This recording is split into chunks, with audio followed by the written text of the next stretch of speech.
وعلیکم السلام ورحمۃ اللہ وبرکاتہ۔ محترم بھائی نے یہ کھانسی کے حوالے سے ایک پوسٹ بھیجی ہے جی، لا الہ الا اللہ 66 بار روزانہ پڑھ کر مریض پر دم کیجیے، انشاءاللہ فائدہ ہوگا۔ کہتے ہیں جی وضاحت فرما دیں۔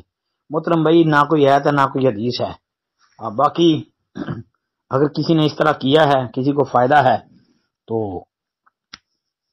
وہ اس کا اپنا تجربہ ہو سکتا ہے۔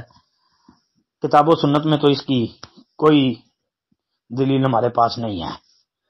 باقی یہ ہے کہ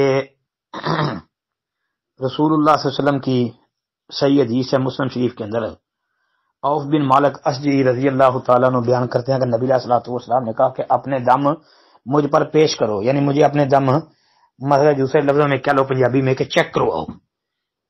استاد فرمایا لا باس بالرقا ما لم یکن فیہ شرک، کہ دم میں کوئی حرج نہیں جب تک کہ شرک کا شائبہ نہ ہو۔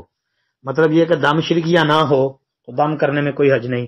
اس حدیث کو مد نظر رکھتے ہوئے اگر کسی کو لا الہ الا اللہ یہ کلمہ پڑھ کے تو کسی کو دم کیا جائے، اگر اس کو شفا ملتی ہے تو انشاءاللہ اس میں کوئی قباحت نہیں ہے، اس صحیح مسلم کی حدیث کے پیش نظر اس کے تناظر میں۔ باقی یہ جو پوسٹ میں بات لکھی ہے یہ بات قرآن و سنت میں نہیں ہے۔ السلام علیکم ورحمۃ اللہ۔